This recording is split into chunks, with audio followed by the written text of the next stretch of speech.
여러분은 혹시 프리미티브 테크놀로지라는 유튜브 채널을 혹시 알고 계십니까? 예. 전 세계적으로 1000만이나 되는 구독자를 보유하고 있는데 이 채널은 이름 그대로 선사시대의 기술을 그대로 보여주는 채널입니다. 그래서 컨텐츠를 보면 이런 거죠. 뭐 벽돌 굽기 혹은 뭐 아시죠? 뭐 그렇죠? 그리고 오두막 짓기 뭐 그런 거 뭐 활 만들기 뭐 이런 걸 하는데요. 이 사람이 요거를 만들 때 그냥 하지 않습니다. 벽돌 굽기 할 때는요 실제로 진흙을 짓이어서 이거를 막 굽기도 하고 뭐 화로 만들 때는 뭐 그것들을 막 굽는 과정을 다 보여주는 거예요. 오두막 만들 때도 마찬가지거든요. 망치 같은 거 있잖아요. 그냥 하지 않습니다. 이 망치를 실제로 만들어서 이 모든 재료들을 이 선사시대처럼 실제 문명이 시작할 때 어땠을까 요거를 보여주는 컨텐츠인데요. 이 이야기를 하는 이유는 제가 가장 좋아하는 유튜버이기 때문입니다. 그래서 여러분도 집에 가서 한번 보시면 좋을 것 같은데요. 저는 이 사람이 요 내용을 또 이것들을 제작하는 과정을 보면 마음 가운데 상당히 평안이 오더라고요. 속도에 지친 이 현대시대의 문화에 지친 저의 마음 가운데 한 줄기 빛처럼 이게 다가오는 것을 느낄 수 있었던 것 같습니다. 프로미티브 테크놀로지처럼 요즘 컨텐츠의 대세는 슬로우 컨텐츠인 것 같아요. 각종 TMI가 넘쳐나는 브이로그들 어제 이제 SNS팀 모임을 했는데 우리가 브이로그 하나 보고 한 20분 동안 깔깔대면서 웃고 했던 모습들이 있었습니다. 이처럼 브이로그는 우리에게 정말로 강력한 컨텐츠가 되었죠. 그리고 묘한 중독성을 주는 왜 듣는지는 모르겠지만 ASMR이 우리에게 정말로 커다란 컨텐츠가 되었습니다. 이런 것들을 보면서 이 속도에 지친 현대인들의 피로가 여기에서 드러나지 않나라는 생각을 하게 되었던 것입니다.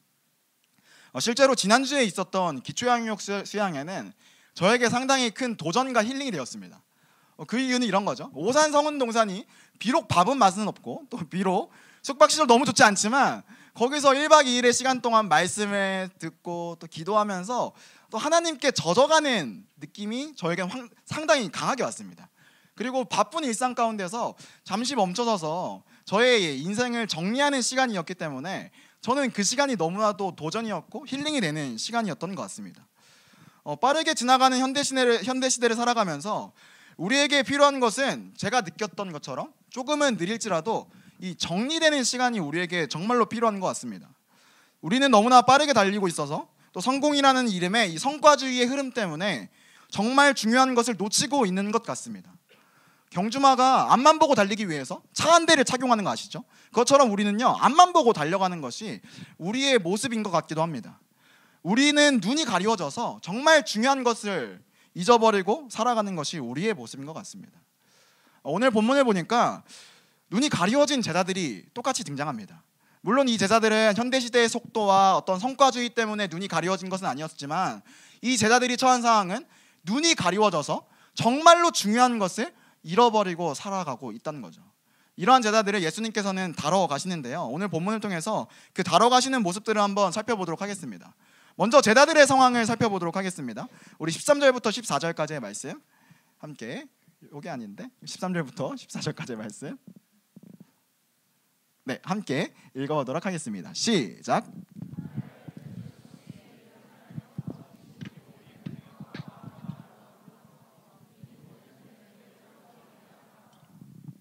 13절부터 14절에 보니까 두 명의 제자가 예루살렘에서 엠마오라는 곳으로 걸어가는 모습이 나오고 있습니다.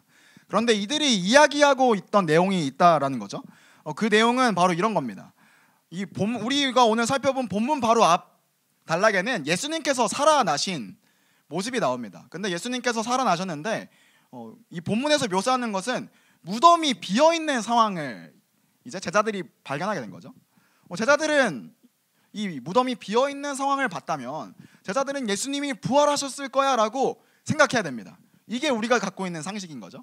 하지만 제자들은 그렇지 않습니다. 제자들의 반응은 두려워했고 그리고 낙심했고 그곳을 떠나버립니다. 제자들이 이 빈 무덤을 보고 왜 떠났을까요? 이유는 이런 것 같습니다. 그 당시에 이런 소문이 돌고 있었던 거죠. 예수님께서 살아생전에 자기가 3일 만에 부활할 것이다 라고 이렇게 이야기를 하셨습니다. 그래서 대제사장들과 군인들의 가치관 속에서는 부활은 말도 안 되는 일이니까 아마도 예수 그리스도의 부활은 제자들이 예수 그리스도의 죽은 시체를 훔쳤을 거다. 그래서 제자들이 그것을 인위적으로 사건을 조작했을 거다라는 생각이 있었던 거죠. 그래서 제자들을 잡아 죽이기 위해서 로마 군인들과 또 그 당시에 있었던 대제사장들이 혈안이 돼서 제자들을 찾고 있었던 상황입니다. 그러니까 제자들이 그 빈 무덤을 봤을 때 어떤 생각을 했을까요? 이런 생각을 했겠죠. 예수 시체 도난 사건의 용의자가 자신으로 몰릴 수도 있겠다는 생각을 제자들이 했던 것입니다. 그래서 제자들은 그곳을 떠나서 다른 곳으로 두려워서 떠나버렸다는 것이죠. 오늘 본문에 등장하는 제자들도 마찬가지인 것 같습니다. 예수의 시체가 없어졌다는 이야기를 들었다면 그 제자들은 예수님이 부활하셨다 이렇게 생각해야 할 것입니다. 그런데 그 제자들은 낙심하고 두려워하면서 엠마오로 걸어가고 있습니다. 그래서 여러분, 엠마오는 어떤 곳입니까? 3일 만에 예수님이 살아날 것이라는 그 약속을 잃어버린 제자가 걸어가는 곳이 바로 엠마오라는 곳이었습니다.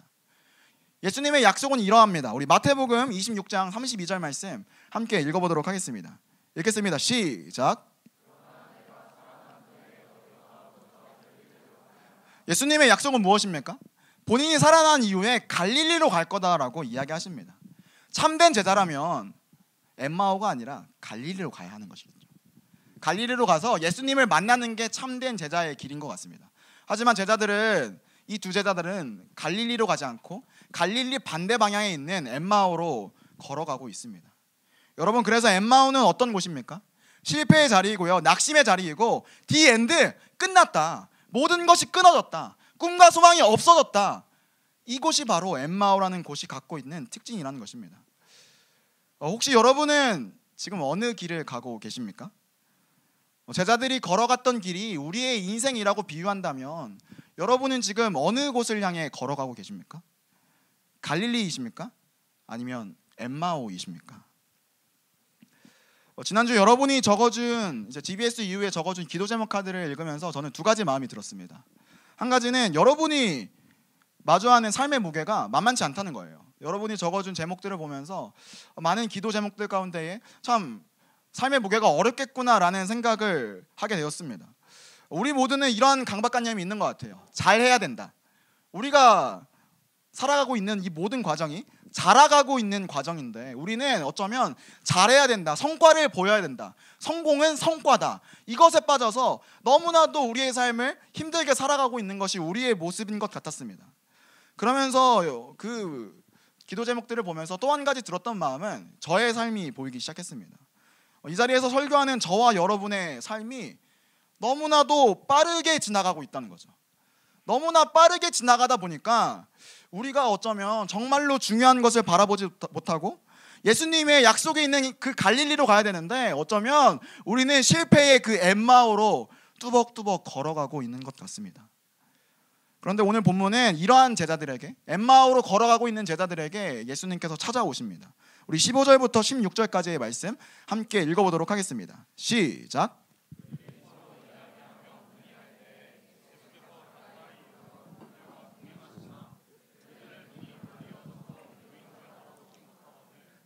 15절부터 16절까지의 말씀을 보니까 엠마오라는 실패의 자리로 걸어가고 있는 제자들에게 예수님이 찾아오십니다. 문제는 제자들의 눈이 가려져서 예수님을 알아보지 못한다는 것이죠. 여러분, 조금 이상하지 않습니까? 이 제자들은요, 3년 동안 예수님을 사랑했던 제자들이고 3년 동안 예수님과 동거동락했던 제자들이고 3년 동안 예수님을 따라갔던 제자들입니다. 근데 이 제자들이 예수님을 알아보지 못합니다. 무슨 일이 일어나는 것일까요? 지난주 목요일 날 있었던 일인데요, 제가 교회 앞에 토끼정에 있는 그 신호등을 기다리고 있었습니다. 제 귀에는 이어폰이 꽂혀 있었죠. 근데 갑자기 어떠한 한 안경 쓴 아저씨가 제 어깨를 툭 치고 있는 겁니다. 툭 치고 저를 바라보는 거죠. 저도 뭐야 이렇게 하고 보고 있는데 알고 보니까 그분이 우리 교회 대회에서 찬양 인도하시는 조정환 목사님이었던 것입니다. 그래서 제가 조정환 목사님이 사복을 입고 있고 또 토끼장 앞에서 만날 거라는 생각을 하지 않으니까 조정환 목사님을 못 알아봤던 거죠. 여러분, 제가 조정환 목사님 얼마나 많이 봤겠습니다. 맨날 예배 때마다 보고 또 교역자 회의 때마다 보는 분이 조정환 목사님인데 그분을 알아보지 못한 채 이렇게 멍 때리고 있었던 거죠. 그러니까 이제 조정환 목사님이 좀 이상하게 저를 쳐다보시면서 저도 뻘쭘해진 거죠. 여러분, 마치 이런 것 같습니다. 제가 조정환 목사님이 사복을 입고 있을 거라는 생각이 없었고 또 조정환 목사님을 이 교회 앞에서 만날 거라는 기대가 없으니까 조정환 목사님을 알아보지 못했던 것이죠. 제자들도 조금 비슷했을 것 같아요. 예수님은 죽었다, 예수님 끝났다, 예수님 이제 죽어서 없다, 이러한 자신의 고정관념과 예수님 죽어서 슬픈 감정에 쌓이니까 그들의 눈이 가려워져서 예수님을 알아보지 못했었던 것 같습니다. 그런데 예수님께서는요, 이러한 제자들을 가만두지 않으십니다. 그들의 시각을 바꿔주시고 그들의 생각을 바꿔주시고 그들의 가려졌던 눈을 뜨게 하셔서 인생을 회복시키십니다. 오늘 본문을 통해서 예수님께서 어떻게 이 제자들의 삶을 회복시키시는지 한번 알아보도록 하겠습니다. 예수님께서 제자들을 다뤄가시는 방법 3가지인데요. 첫 번째입니다. 첫 번째는 제자들의 이야기를 들어주셨다는 것이죠.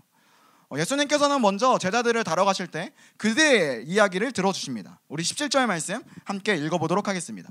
시작.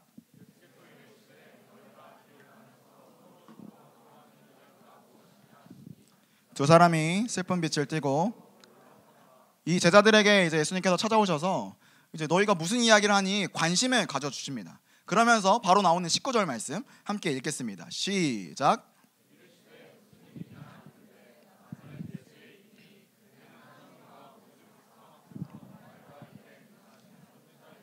예수님께서는 다시 한번 질문을 던지시면서 너희가 이야기하는 게 지금 무슨 일이냐 이렇게 한번 물어보시죠. 그러고 나서 성경을 읽는 분은 아시겠지만 19절부터 24절까지의 6절이나 되는 긴 분량의 이야기를 하나하나 다 들어주십니다. 여러분, 예수님이 그 이야기를 왜 들어주셨을까요? 그것은 먼저 그들의 감정과 마음을 만져주기를 원하셨던 것입니다. 실패의 자리로 가는 그 제자들의 아픔, 실패의 자리로 걸어가는 그 제자들의 낙심과 절망을 예수님께서 만져주고 싶으셨던 것입니다. 지난주 목요일에 있었던 일인데요. 저는 교회에 와서 금요일날 엑스가 있어서 강의를 준비하고 또 과제를 하다가 밤 늦게 한 11시쯤에 이제 퇴근을 하고 있었습니다. 그때 우리 부서의 한 형제에게 연락이 왔습니다. 잠깐 만나자, 이런 연락이 왔죠. 제가 어떻게 했을까요? 당연히 만났습니다. 물론 밤 12시가 가까운 시간이었고 다음날 5시 반에 일어나서 이제 신대원 가야 되는 상황이지만 그럼에도 불구하고 그 형제를 만나러 갔습니다. 그 형제와 짧은 시간이었지만 그 형제의 고민을 들어주고 함께 또 믿음의 교제를 하면서 제가 느꼈던 것이 하나 있습니다.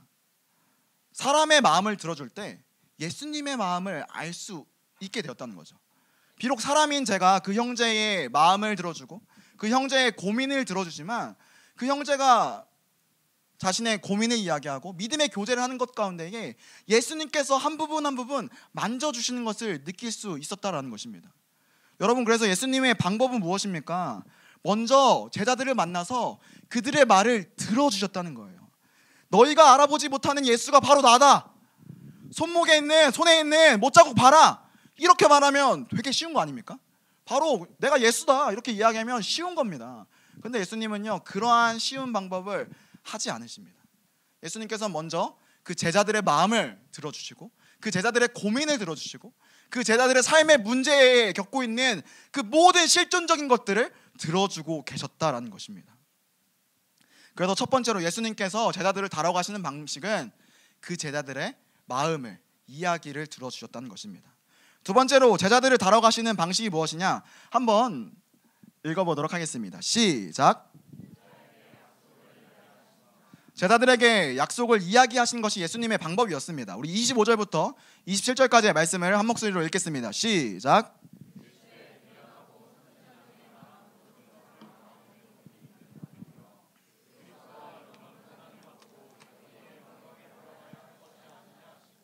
이에 모세와 모든 선지자의 글로 시작하여 모든 성경에 쓴 바 자기에 관한 것을, 예수님께서 하신 방식은 무엇입니까? 이에 모든 선지자의 글과 모든 성경의 예수님에 대한 말씀을 하나하나 풀어주신 것입니다. 갈릴리로 가야 하는 그 예수님의 약속을 잃어버린 제자들에게 하신 것, 약속을 다시 한번 심어주신 거죠. 약속을 다시 한번 풀어주셨다는 것입니다. 예수님께서 약속을 풀어주신 것은 다른 이유가 아닙니다. 그들의 신앙이, 제자들의 신앙이 체험에 근거한 신앙이 아니라 약속에 근거한 신앙이기를 예수님께서 원하셨던 것이죠. 아까 이야기했던 것처럼 예수님께서 손에 있는 못자국 보여주시면서 내가 예수다, 부활한 예수다 이렇게 이야기하면 모든 것은 쉽게 끝나는 것 같습니다. 근데 예수님께서는요, 그러한 체험에 근거한, 한번 보이는 그 체험에 근거한 신앙을 이야기하신 게 아니라 성경이 말하는 약속을 알려주셔서 예수가 부활한 것은 성경이 분명히 밝히는 바다. 하나님의 신실한 주도하신 약속이 부활이다. 이것을 분명하게 알려주고 싶었던 것이었던 것입니다. 여러분, 지난주 설교를 기억하십니까? 지난주 설교 제목이 바로 스포주의였습니다. 저는 이 설교를 듣고 두 가지 마음이 들었습니다. 한 가지는 매주 스포되는 주님의 그 십자가 복음을 매일의 삶 가운데서 새롭게 매일매일 받아들여야겠구나, 이런 마음이 저에게 한 가지 있었습니다. 또 한 가지는 어벤져스를 빨리 봐야겠다는 것이었죠. 어벤져스, 제가 마블의 10년 팬이거든요. 마블의 10년 팬으로서 설교에서도 이 어벤져스가 스포되는 이 상황이 너무 괴로웠던 것입니다. 그래서 월요일날 심야 영화로 10시 반 영화를 끊어서 어벤져스를 보고 왔습니다. 그래서 어벤져스를 보니까 집에 오니까 한 2시쯤 되더라고요. 근데 그 2시가 됐는데 그 새벽에 저희 마음 가운데에 이 어벤져스의 감동이 물밀듯이 찾아오는 거죠. 그래서 너무 사실 은혜를 받았습니다. 그래서 했던 것은요, 여러분, 어벤져스 진짜 좋은 영화입니다. 여러분, 어벤져스는요 그리스도적인 영화예요. 여러분 다 꼭 보셔야 됩니다. 어벤져스 다 꼭 보시죠. 안 보셨으면 회개하십시오. 네. 어쨌든 제가 했던 것은 왓챠 어플 아시죠? 그렇죠? 왓챠 어플에 보니까 이제 사람들이 댓글을 많이 올렸더라고요. 그래서 제가 그 댓글을 보면서 새벽 4시까지, 새벽 5시 반에 일어나야 되는데 4시까지 그걸 계속 보고 있는 거예요. 그러면서 은혜를 막 누리면서 너무 좋다 이러고 있었는데, 저의 마음 가운데 찾아왔던 한 평론가의 글이 있었습니다. 물론 스포는 아닙니다. 어제 엘더들에게 다 검증을 받았으니까요, 키 막고 있는 사람 떼도 돼요. 스포 아니에요. 이 이동진 평론가의 그 댓글을 한번 읽어드리겠습니다. 제가 한번 읽겠습니다. 팬들과 함께 추억의 앨범을 하나하나 넘긴 끝에 전하는 우정 가득한 송사. 팬들과 함께 추억의 앨범을 하나하나 넘긴 끝에 전하는 우정 가득한 송사. 마블의 10년 팬이었던 저에게는 이게 너무나 또 은혜가 되는 거죠. 이 추억의 앨범들이 하나하나 넘어갈 때. 근데 여러분, 이 모습이요 은혜가 됐던 이유는요, 바로 오늘 본문에 예수님이 바로 이렇게 일하셨기 때문이에요. 예수님도 마찬가지였죠. 약속을 잃어버리고 실패의 자리에 있는 제자들을 불러서 이야기하십니다. 모든 선지자의 글, 모든 성경에 있는 글을 하나하나 넘겨가시면서, 이 추억의 앨범을 하나하나 넘겨가시면서, 야 봐라, 예수가 진짜 살아나지 않냐, 성경이 말하는 게 뭐야, 예수가 진짜 살아날 거다, 이렇게 하나하나 알려주시는 것이 예수님의 마음이었다라는 것입니다. 그때요 제자들의 마음에 한 가지 변화가 일어나기 시작합니다. 우리 32절 말씀 함께 읽어보도록 하겠습니다. 읽겠습니다. 시작.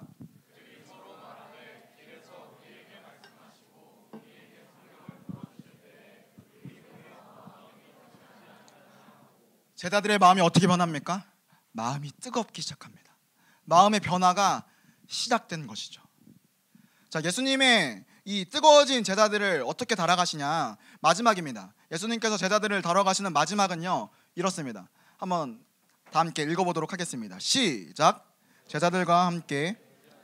제자들이 이제 이 예수님의 말씀을 듣고, 이 약속의 말씀을 듣고 마음이 뜨거워집니다.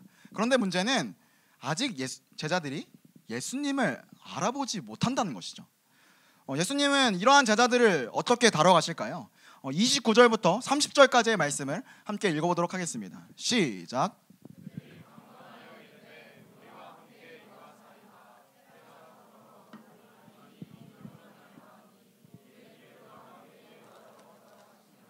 그들과 함께 음식 잡수실 때에 떡을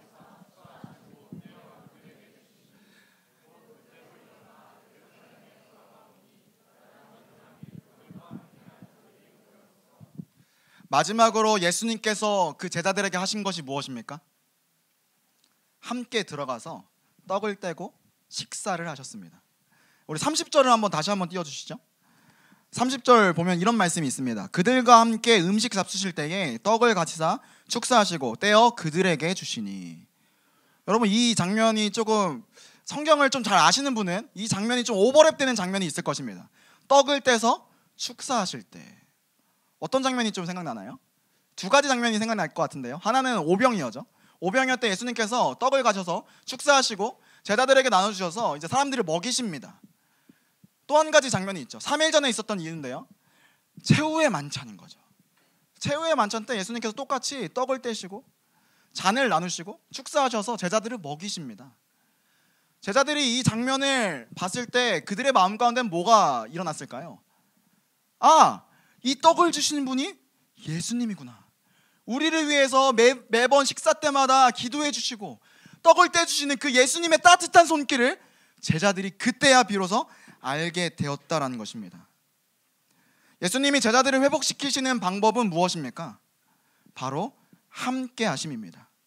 함께 걸으시고 함께 이야기하시고 함께 교제할 때에 제자들이 회복되었다라는 것입니다. 여러분, 그때에 어떤 일이 일어납니까? 우리 33절 말씀 함께 읽어보도록 하겠습니다. 시작.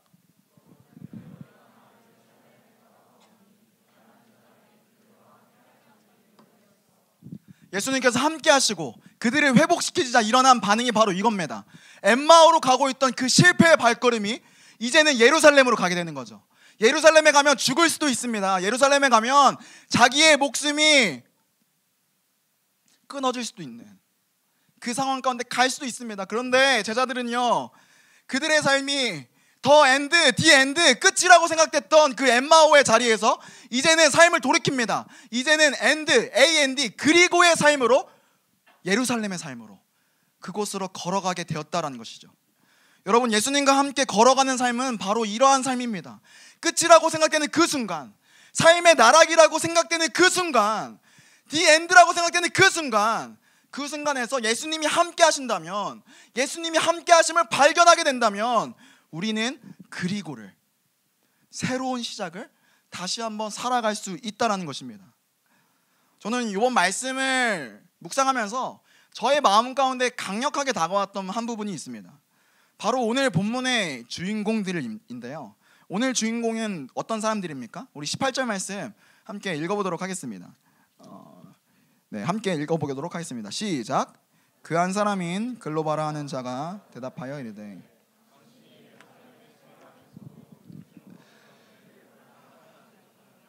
이 엠마오로 걸어가는 두 제자 중에 한 명은요, 글로바라는 사람입니다. 이 글로바라는 사람은 신약 성경에서 단 2장면에서만 나옵니다. 그리고 또 한 명의 제자는요, 글로바 이외의 다른 제자는 이름조차 기록되지 않습니다. 무명의 제자였던 것이죠. 여러분, 근데 한번 생각해 봅시다. 예수님이 부활하시고 바쁘셨지 않으실까요? 예수님이 부활하시고 자기를 사랑했던 사람들 찾아가시기에 바빴을 것 같아요. 그리고 또 누가 있죠? 예수님을 3번 부인했던 베드로가 있잖아요. 이 베드로를 빨리 찾아가시고 싶었을 것 같은데 예수님께서는 가장 먼저 이 무명의 두 제자를 찾아오십니다. 예수님께서 무명의 두 제자를 찾아오신 이유는 무엇일까요? 이런 겁니다. 우리 모든 성도들, 모든 이름 없는 제자와 같은 우리 모두에게 예수님께서 동일하게 찾아오신다라는 것이죠. 여러분, 우리가 엠마오를 지나고 끝이라고, 디 엔드, 내 삶은 끝났다고, 소망이 없다고, 꿈을 찾을 수 없다고 그렇게 규정하고 여러분의 삶을 살아가고 계십니까? 예수님께서는요, 그렇게 걸어가는 엠마오의 자리 가운데에 이름 없는 그 제자들을 찾아가셨던 것처럼 우리에게도 똑같이 찾아와 주신다는 것이죠. 그래서 그 여정 가운데 찾아와 주셔서 하시는 말씀이 무엇입니까? 우리의 연약한 고백을 들으시고 우리에게 그 약속을 다시 한번 회복시켜 주시고 우리와 함께 교제를 하시면서 다시 한번 너의 인생 끝나지 않았다, 너의 인생 다시 한번 예루살렘으로 갈 소망이 있다, 그것을 분명히 우리에게 이야기하신다라는 것입니다. 설교를 마치면서 이 구절로 여러분들에게 권면을 드리고 싶습니다. 마태복음 18장 20절 말씀인데요, 함께 읽어보도록 하겠습니다. 시작.